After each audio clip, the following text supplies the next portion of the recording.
Welcome dear students. Today we are going to discuss about the second part of the lesson Reach for the Top, that is based on Maria Sharapova. So as you know about her, she's a tennis player and we have done the chapter, so I'll be explaining the chapter line by line. This is a picture from 2004 when she had won the Wimbledon, as you have the picture in your book as well. So I have posted this.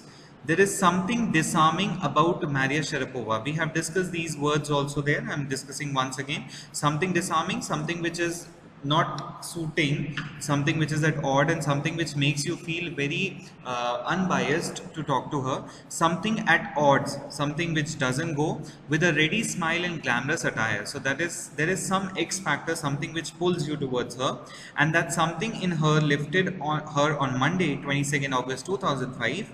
This date is important, to the world #1 position in women's tennis. So she was rated #1 on this date.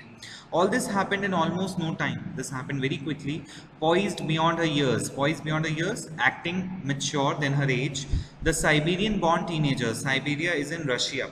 Teenager took just 4 years as a professional to reach the pinnacle. So this was, her age was 18 when she had done this, and she started training and playing as a professional by the age of 14. However, the rapid ascent in a fiercely competitive world began 9 years before, with a level of sacrifice few children would be prepared to endure. What is the writer trying to say here? The rapid ascent, the rapid growth of a career in a very competitive world, fiercely competitive world, began 9 years before, and she had to give a lot of sacrifice, and very few children would be able to bear this kind of sacrifice. Little Maria had not yet celebrated her 10th birthday. She was only 9 years of age when she was packed off, sent to train in the United States. The trip to Florida with the father, Yuri, name of the father, launched her on the path of success and stardom. So she became a star. This is, stardom is fame. But it also required a heart-wrenching 2-year separation. Heart-wrenching, very saddening. Separation from a mother, Yelena, name of the mother. The latter was compelled, latter refers to Yelena, was compelled means was forced to stay back in Siberia because of visa restrictions. And as you know, they were coming from Russia to USA. Mother was not having a proper documentation, so she could not have the visa, because of which 2 years she had to stay away from her mother. Imagine 9-year-old girl, how will she stay? The 9-year-old girl had already learned an important lesson in life, that tennis excellence would come at a price. She knew that to have something, she has to compromise something. I used to be so lonely, Maria Sharapova recalls. She says, I was very lonely. I missed my mother terribly. My father was working as much as he could to keep my tennis training going, because these trainings are costly. And father was working, saving money for this girl so that she can continue her training. Father cannot come every now and then to the academy to see her. So he wouldn't see me either. Because I was so young, I used to go to bed at 8 p.m. She used to sleep very early. The other tennis pupils would come in at 11 p.m. and wake me up and order me to tidy the room and clean it. So she was being bullied and ragged by them. Instead of letting that depress me, I became more quietly determined. She became mentally tough. Okay, so she was very focused. She knew what she wanted. This did not depress her. I learned how to take care of myself. I never thought of quitting because I knew what I wanted. A very motivational paragraph instead. Okay, she says that she never wanted to quit because she knew what she wanted. Okay, when you come from nothing and you have nothing, then it makes you very hungry and determined. Okay, the best line of the chapter, makes you very hungry for success, because she wanted something and she was iron-willed, and she was, again, if you compare with Santosh Yadav, very strong-headed, very focused what she wanted. Okay, I would have put up with much more humiliation. Put up, tolerated. Humiliation, the kind of behavior she was going through, the kind of insult they were doing, than that to steadfastly pursue my dream. Pursue, continue, steadfastly doing it at a greater pace. She could do anything to achieve her fiat, achieve the success. The toughness runs through Maria even today. So kind of things that we say the children are like wet clay, whatever falls on them makes an impression. This impression that she is having on herself has made her mentally, physically, emotionally very tough. It was the key to her bagging. Bagging means winning the women's single crown at Wimbledon in 2004, as I showed you the picture, and to her meteoric rise. Meteor is a celestial body moving at a very great pace. Meteoric rise. All of a sudden her career has boomed. okay, to the world number one spot, number one position the following year. And you have seen the date, 22nd August 2005, Monday. Okay, so she became number one because of her determination.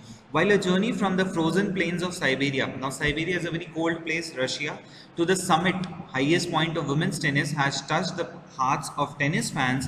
For the youngster herself, there appears to be no room for sentiment. She is not sentimental, okay, she is not that emotional kinds, okay.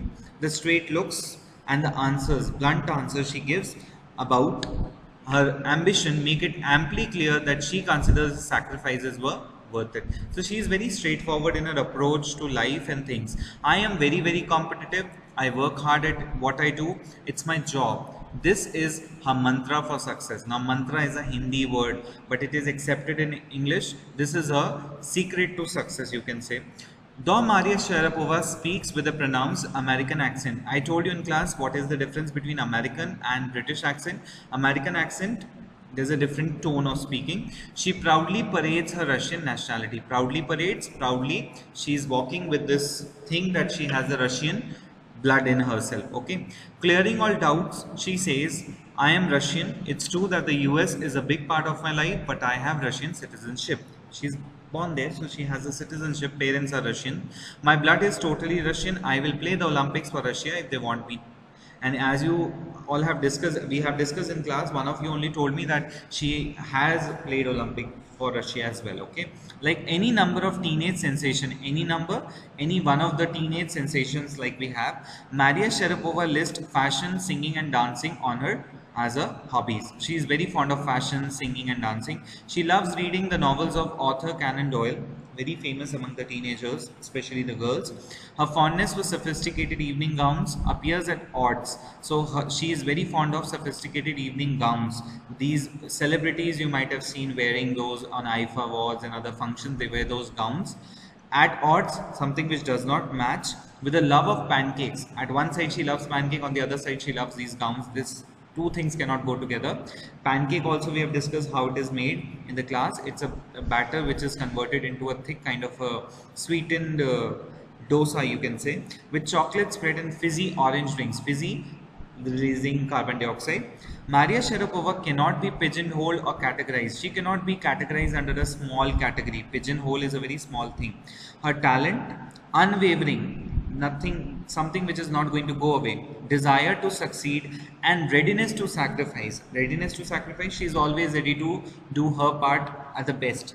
Lifted her to the top of the world. Few would grudge her, few would complain her the riches she is now reaping. People will say that now you're earning so much of money. This is what she has to say about her monetary gains from tennis. Monetary gains, money gains. Of course, money is a motivation. Tennis is a business and a sport. But the most important thing is to become number one in the world. That's the dream that kept me going. She says the thing that kept me going is the thing to become number one in the world. Okay, so this is a brief explanation of the chapter. I hope you liked it. If in case you have any doubts and queries, please let me know over WhatsApp. Thank you, children.